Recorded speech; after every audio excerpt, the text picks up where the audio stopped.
We're wrapping up our series, What's on Your Mind, today.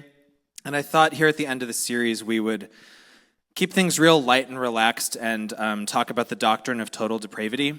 So I'm going to define that term in a moment, but for now, I promise you, even if you haven't heard that term before and it's kind of a $10 theological word, you've definitely come across this theology. It's so pervasive, especially in the Protestant world, that my experience is that most people don't even notice it. It's just kind of in the air we breathe. I actually remember when I first really started to clue into it and see it around me. And it started with worship lyrics. I had been doing music ministry for 7 years, 8 years, and I had just taken over as the music director for Ryan's previous church. And so we were having a staff meeting at a coffee shop, and I don't remember what the meeting was actually about, but in passing, he mentioned to me that I might want to take a look at the lyrics to one of the songs we'd been singing a lot. And I was taken aback by that, because Ryan, as a pastor, is very hands-off with the worship music. He trusts us to do our thing, and so it's the only time I can recall that he gave me a note like that. And so I went home and looked at the song, and it was mostly inoffensive, but it had this one line in it that said something like, "Rid me of myself." There was this idea that everything that's me is bad, and we should scrape all of that out so it can just be Jesus. And I'd never noticed it before at all. I'd sung that song for years. But once it was brought to my attention, I did kind of go that's harsh. And then I started noticing it everywhere. I made a quick list. I spent 5 minutes on this. This was not hard to find. These are lyrics from other popular worship songs. "Without you, I am nothing. I was a wretch, I was lost, I was blind. It was my sin that held him there," talking about Jesus on the cross. "You took my place," again about the cross. "A wretch like me, nothing I did could ever atone. I'm not enough, I'm not enough." And once I opened my eyes to it, it seemed like 1 in every 5 worship songs has some lyric in it about how we're awful. They'll say it outright, or they'll just kind of imply it, but it's always, we're wretches, we're disgusting, we can't do anything right, but thankfully, for some reason, God tolerates us. The one that threw me the most is actually a song called "Should Have Been Me." It was a huge hit on Christian radio back in 2013. And I would hear it all the time. And it's this upbeat, happy radio pop song you'd hear on K-Love. And it was "Should have been me, should have been us, should have been there hanging on a cross." And I think part of it is just how happy they sound singing it. It's such a lighthearted pop jam about capital punishment. And the more that I heard it, the more that I just kept thinking, swap out the cross, which is a capital punishment tool that the Roman Empire used to punish, traitors and thieves. Swap that out with a different form of death penalty that we're not used to hearing about, and you would get people singing "I deserve to go to the electric chair," and I'm that sounds insane. That would be an insane song. But this was okay for some reason, and I've met the band that does that song. They seemed perfectly nice. What are their crimes? Why are they so sure they deserve the death penalty? And so the more that I thought about it, I came across this theology called total depravity. That's not the only term for it. Sometimes it's called radical corruption. We're going to get into some other terms today, but it basically says, I went looking, I didn't want to attack a straw man, so I went looking for what do the people who believe this actually describe it as. And from this book on the 5 points of Calvinism, I saw this description: to be totally depraved means nothing that a man does is good. Evil pervades every faculty of his soul and every sphere of his life. He is unable to do a single thing that is good. Here's another definition from a website. Depravity is who we are. Apart from Christ, it is who we are. Thanks be to God that he has come not only to save us from all of the bad stuff we have done, but also to save us from the bad self that we are. Total depravity, the theology, says we are broken, we're fundamentally awful.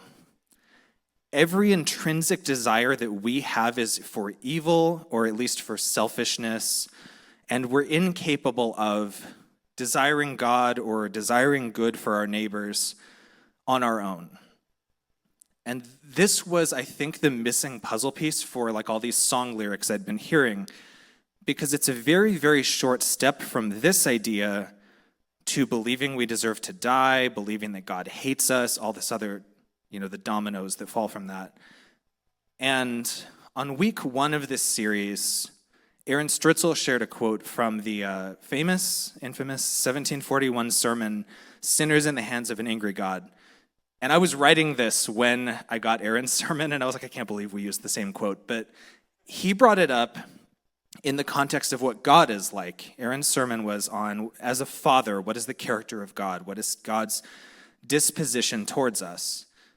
I'm going to share that same quote again, but I want to look at it a slightly different way. What does it say about us? How are we supposed to feel about ourselves after hearing this? So the quote is, "The God that holds you over the pit of hell, much as one holds a spider or some loathsome insect," I'm sorry, but the capitalization on these 1700 sermons is wonderful, "over the fire, abhors you and is dreadfully provoked. His wrath towards you burns like fire. He looks upon you as worthy of nothing else but to be cast into the fire.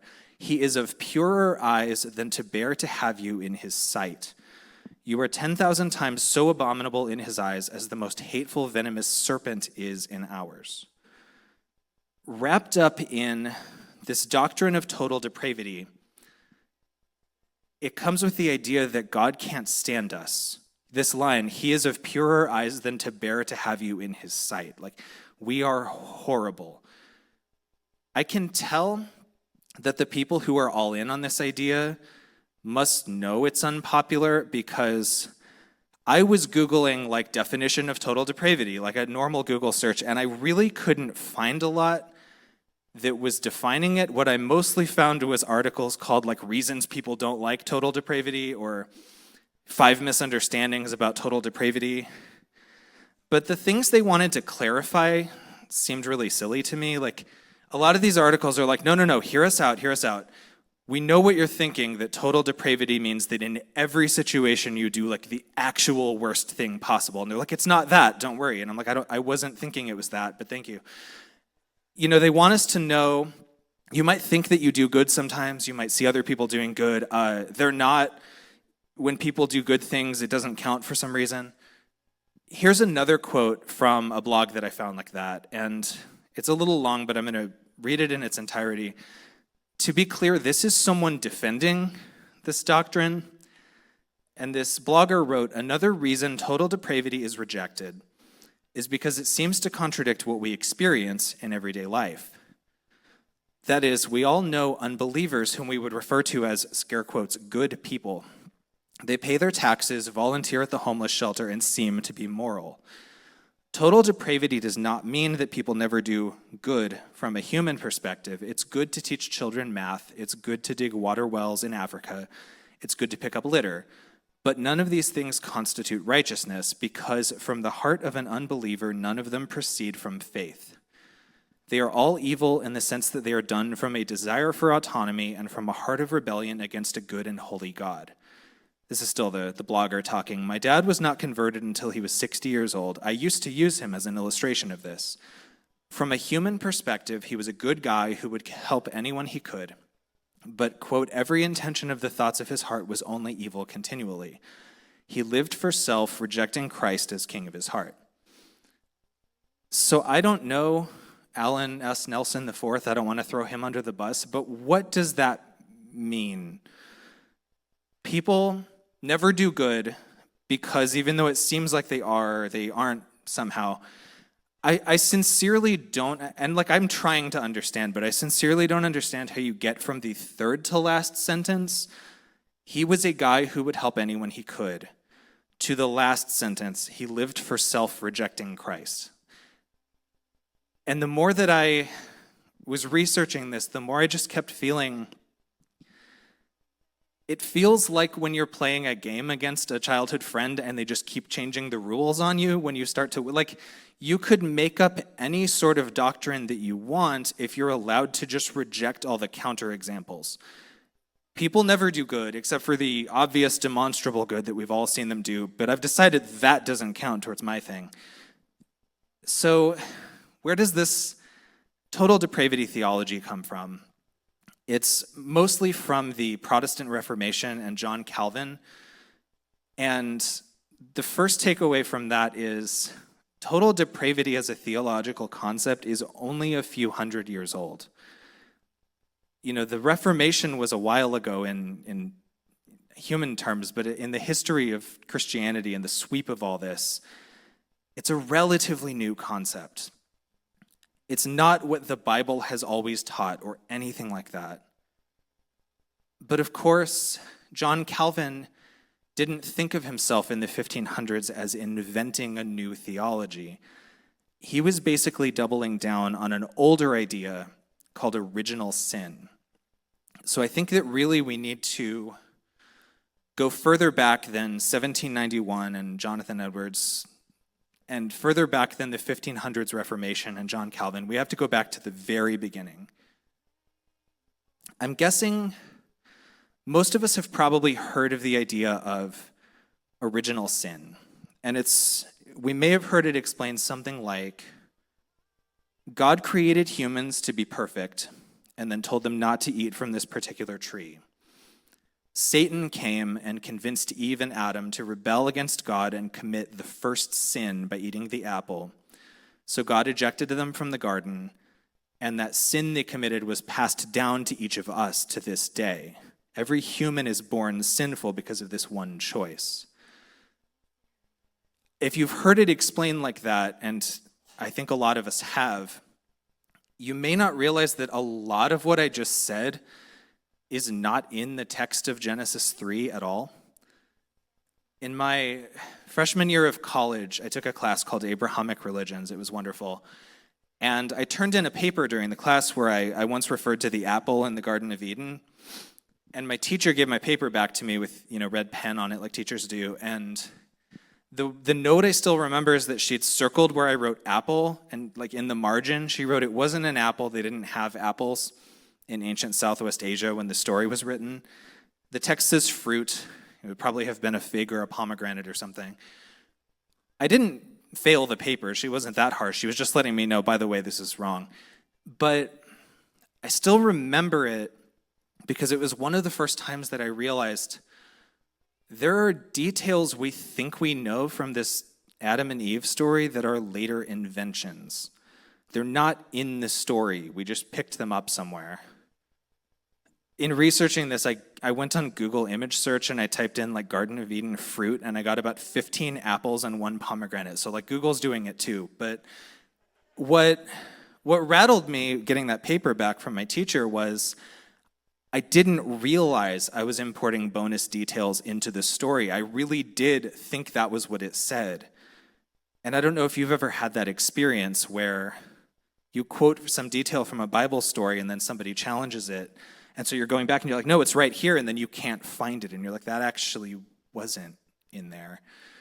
It's like a Mandela effect or something. It's like misremembering a piece of pop culture. You're like, wait, what do you mean that's not what it says? And there's a ton of those. Another detail a lot of us get wrong in our recaps of the Garden of Eden story is there's no Satan in this narrative. It's a talking snake that tells Eve she should eat the fruit. And at the end of the story, God curses snakes for this, which would make no sense if it wasn't a snake and was actually the devil. There's absolutely no scene in this story where God whips off a mask like a Scooby-Doo episode and goes, wait, the snake was old man Satan the whole time? Like, it's just a snake. But more important, the snake and the apple and things are interesting, but what's important for our purposes today is what God says at the end of the story. This is the full text of what God says the consequences are going to be to Adam and Eve after he catches them from having eaten the fruit. To the woman he said, I will make your pangs in childbirth exceedingly great. In pain you shall bring forth children, yet your desire shall be for your husband, and he shall rule over you. And to the man he said, because you have listened to the voice of your wife and have eaten of the tree, about which I commanded you, you shall not eat of it. Cursed is the ground because of you. In toil you shall eat of it all the days of your life. Thorns and thistles it shall bring forth for you, and you shall eat the plants of the field. By the sweat of your face you shall eat bread until you return to the ground, for out of it you were taken, you are dust, and to dust you shall return.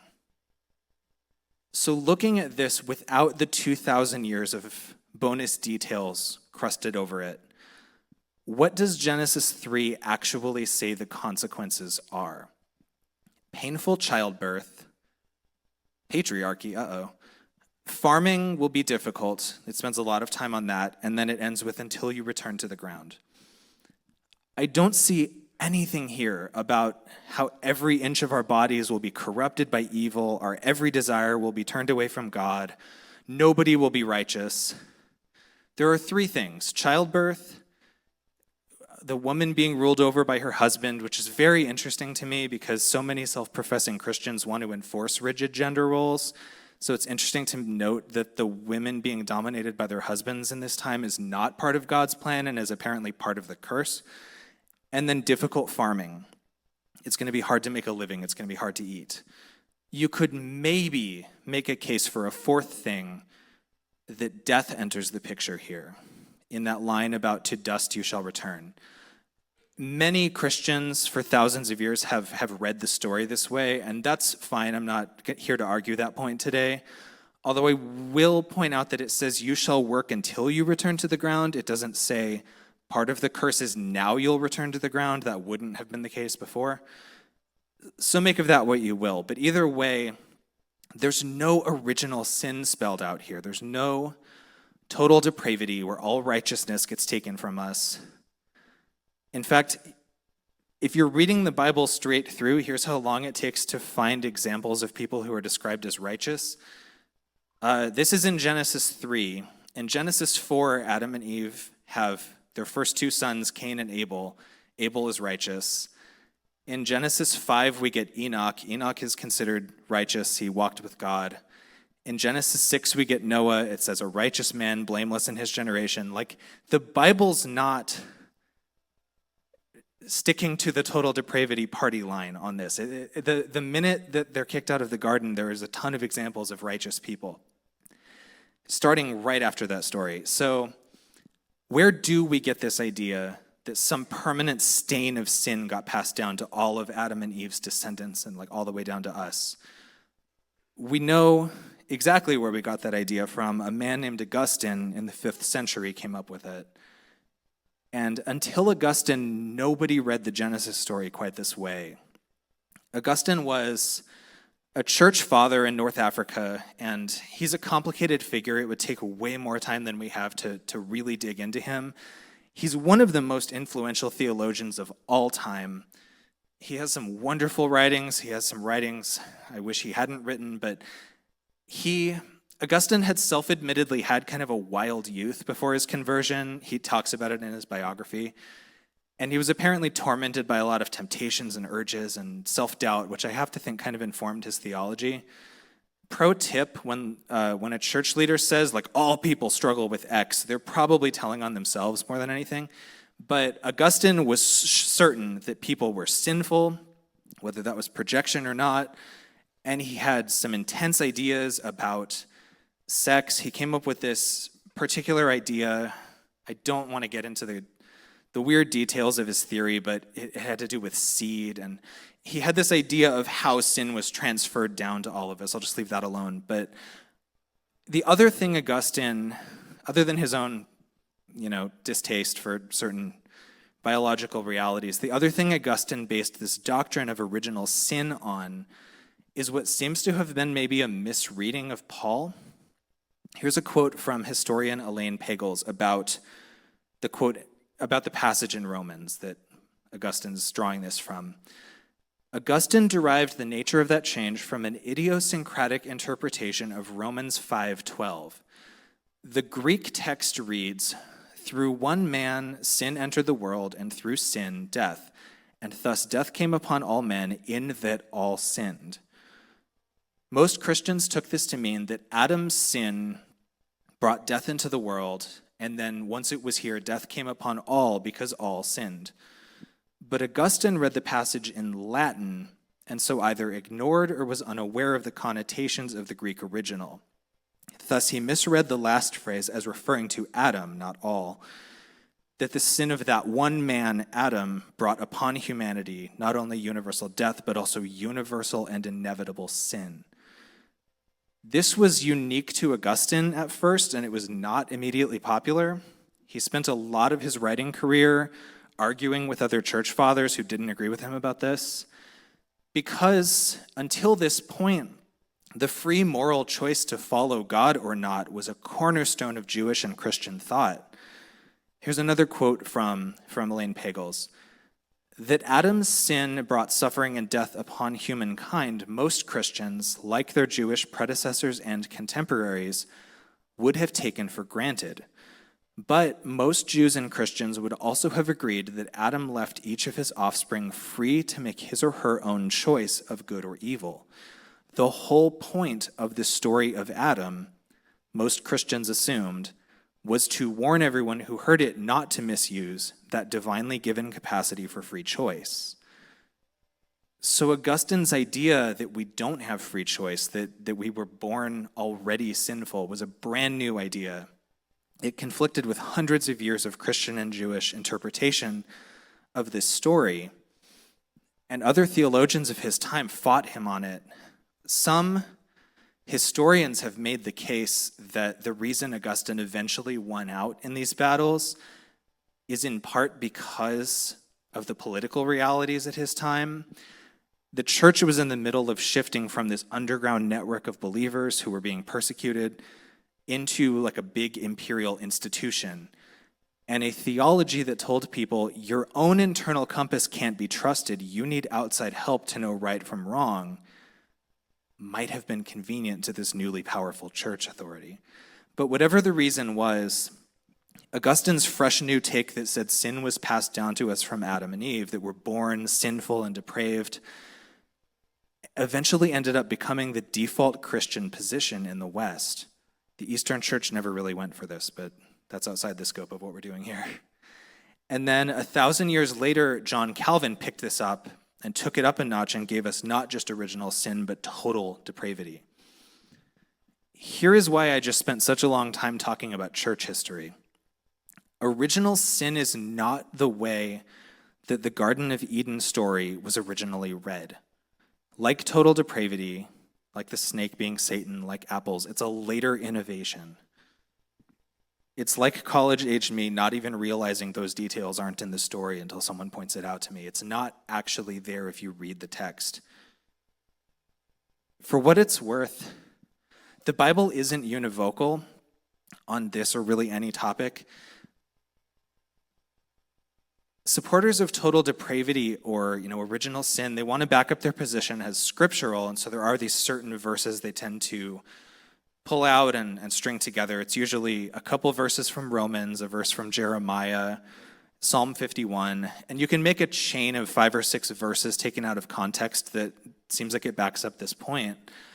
But you can also find pushback in the Bible, not against this point, because the Bible's never heard of this point, but you can find pushback against the entire idea that sins could be inherited from our ancestors.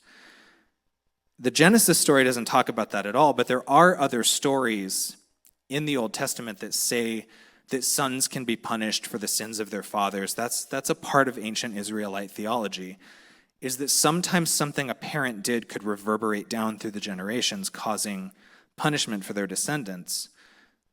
But by the time of the prophets, we're already getting a rethinking of that.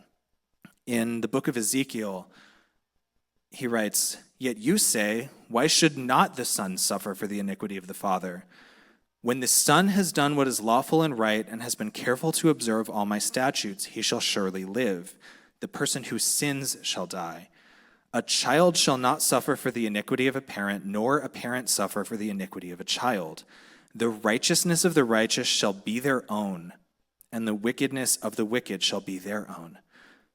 Ezekiel is saying God does not punish people for what their ancestors did. You're only answerable for your own actions. Jeremiah 31:30 also agrees with this. Jeremiah quotes a proverb that must have been well known at the time that went, "The parents have eaten sour grapes and the children's teeth are set on edge." You can probably imagine what that proverb is saying. It's that the actions of the parents have had consequences now for their children. And Jeremiah goes on to say, no, we're not going to use this proverb any longer because only your own actions matter, not what your ancestors did. In the New Testament, we have somebody asking Jesus, "Rabbi, who sinned, this man or his parents, that he was born blind?" And Jesus answered, "Neither this man nor his parents sinned. He was born blind so that God's works might be revealed in him." Again, Jesus is saying that's not how sin works. There's another complication to the whole Genesis story, and I would go way over time if I got too sidetracked onto the documentary hypothesis and where we think different stories in the Bible came from, but scholars are pretty unanimous that Genesis 1, that's the narrative where God speaks things into being and says they are good, and then separates things and says they're good, and then he ends making humans in God's own image. Scholars agree that story was actually written much later than Genesis 2 and 3, which is the Adam and Eve story. The way they're printed in the Bible now, if you open the cover, we read it now as if God creates the earth, creates men and women in God's own image, blesses them, then they sin and mess it all up. But now we know that the Adam and Eve story was older. That was the original creation story for this people. And then many years later, another writer came along and thought, we can do better than this. There's a truer theology I want to share. And so they wrote Genesis 1, where God speaks a good creation into existence, calls it good, and then forms men and women, both, and there's an argument to make that it's inclusive of a wider spectrum there, forms them in God's own image and calls them very good. That story was written to replace the older Adam and Eve story. That's the updated version of creation. But then the editors of the Bible kept them both in. How would that change the way we think of humankind if those had been put in the other order? So we've been looking at this from a theological and a scriptural perspective. What does the Bible say about it? Where did these ideas come from in history? I want to come at it from the other side for a moment, from a practical perspective. Is this theology even useful in making us better people? Does total depravity work? A month or two ago, we had a series, Love, Dating, and Marriage. We talked about relationship research, and one of the key pieces of advice in that series was that if you're headed into a serious conversation with someone, it's important to keep the focus on the action they've taken that you want to talk about and not on their character as a person. Imagine somebody you love approaches you and says, "Hey, it's a problem when you do, behavior X, so we need to talk about that." That might be uncomfortable, but it's probably a conversation you can have, you can work on it. But imagine instead they corner you with, "You're such a jerk, you're always doing behavior X, you're fundamentally a bad person, you've always been a bad person." Are you going to be inspired to change? Shame researcher Brene Brown has a really useful definition of shame versus guilt. They're sometimes used interchangeably, but they're not the same thing. And according to her definition, guilt is, I did something bad. Shame is, I am bad. Brene Brown writes, "Based on my research and the research of other shame researchers, I believe that there is a profound difference between shame and guilt. I believe that guilt is adaptive and helpful. It's holding something we've done or failed to do up against our values and feeling psychological discomfort. I define shame as the intensely painful feeling or experience of believing that we are flawed and therefore unworthy of love and belonging. Something we've experienced, done, or failed to do makes us unworthy of connection. I don't believe shame is helpful or productive. In fact, I think shame is much more likely to be the source of destructive, hurtful behavior than the solution or cure. I think the fear of disconnection can make us dangerous. So with Brené Brown's definitions in mind, and of course she's a researcher and a sociologist, not a theologian, but using these definitions, which of these does total depravity sound like? Is it, I did something bad, as in I'm comparing my life against the values that I want to live by and I can see that I fell short? Or is it, I am bad, I was born bad, and there's nothing I can do to be better? Guilt is helpful. When we mess up, and we will mess up, it's helpful to have some example to hold ourselves up against and go, I missed the mark there. That was not my best moment. Maybe even I hurt somebody and I need to make restitution for that. If we're Christians, we know exactly what example that should be. That example is Jesus. Shame, on the other hand, is not helpful. And shame, the way that Brené Brown defines it, is exactly what total depravity and original sin are trying to do. We're bad, we're awful, we were born broken, we'll never not be broken. Anything good we ever do is by accident and doesn't count anyway. How are we supposed to get better if we believe this way? How are we supposed to love others? Jesus says that the two greatest commandments are, love the Lord your God with all your heart and with all your soul and with all your mind. This is the first and greatest commandment. And the second is like it, love your neighbor as yourself. Why would he say that if both of those things are impossible? Can you imagine total depravity Jesus coming in and teaching, love the Lord your God with all your heart, which of course you cannot do because every desire of your heart is bent away from good. Love your neighbor as yourself, which is impossible for you because you're a sinful worm. That's not the way Jesus talks to people. Jesus does call people out when they're doing wrong. He's not against doing that.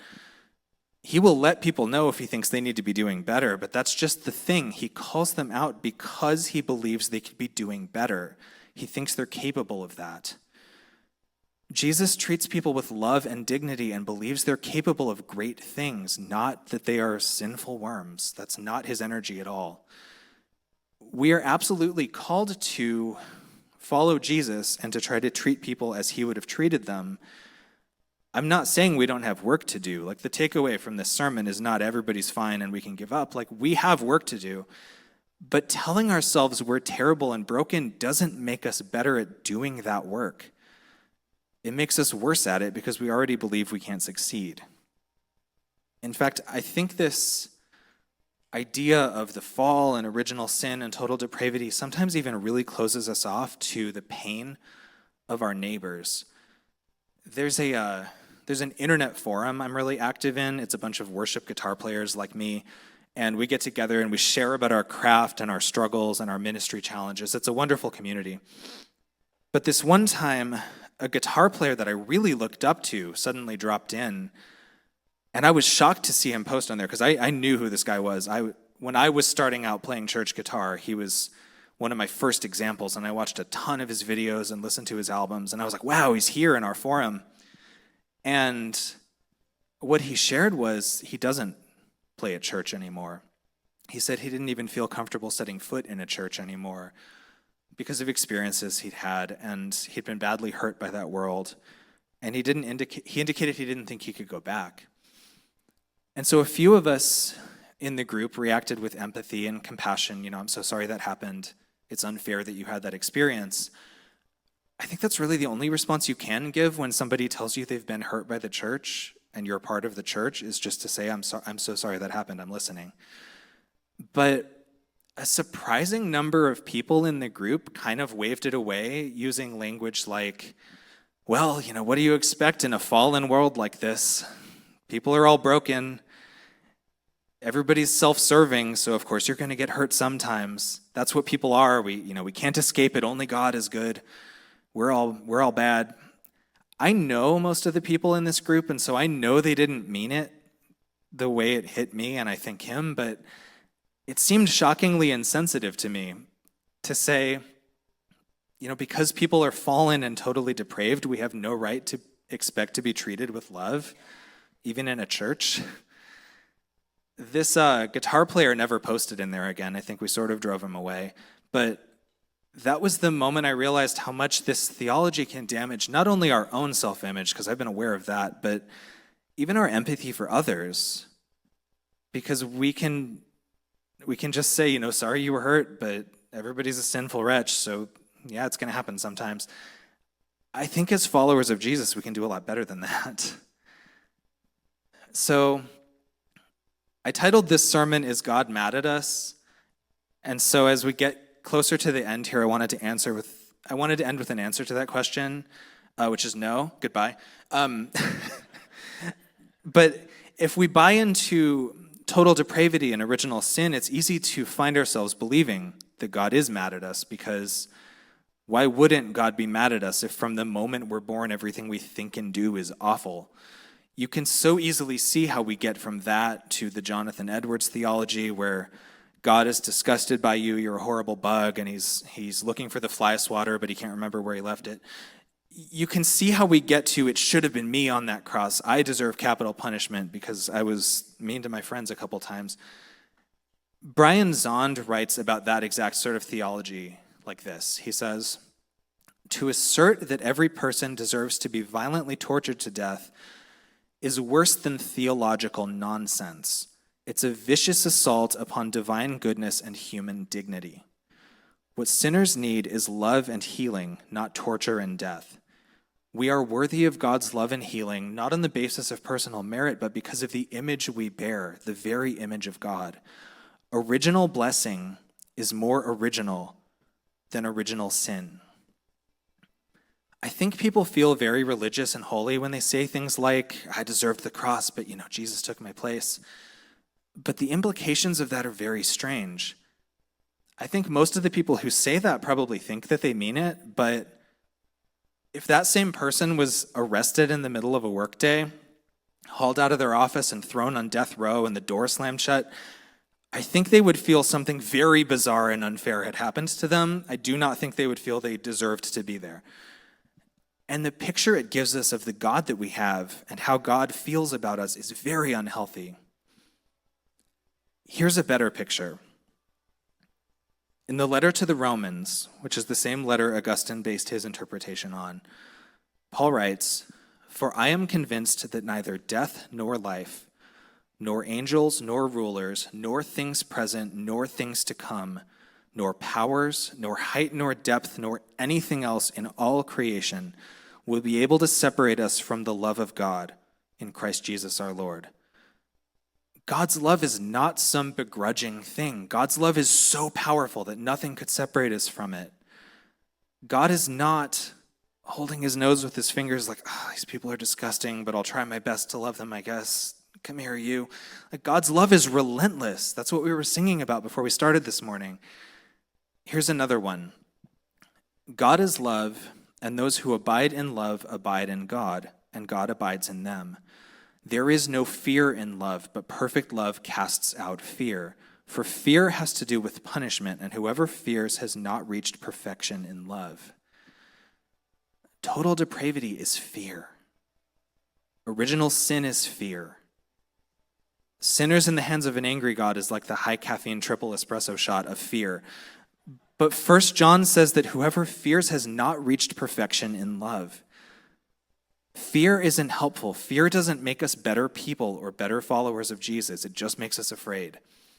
Shame doesn't make us do better. Shame just paralyzes us. Rob Bell writes, "The beginning premise seems to be that we are bad and don't do enough, and if we are made to feel guilty enough about it, then we will change our behavior. I don't think this is what Jesus had in mind. His greatest anger was reserved for religious leaders who weighed people down with guilt and shame. Jesus says to a group of Bible scholars and teachers, 'You experts in the law, woe to you because you load people down with burdens they can hardly carry, and you yourselves will lift not one finger to help them.' I can't find one place in the teachings of Jesus, or in the Bible for that matter, where we are to identify ourselves first and foremost as sinners." Genesis 1, what we now know to be the newer of the two creation accounts, says that we are made in God's image, and that God declared us to be very good.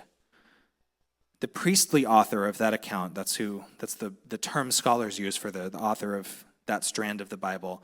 The priestly author would have already known about the Adam and Eve story before he ever sat down to write. He'd heard that story.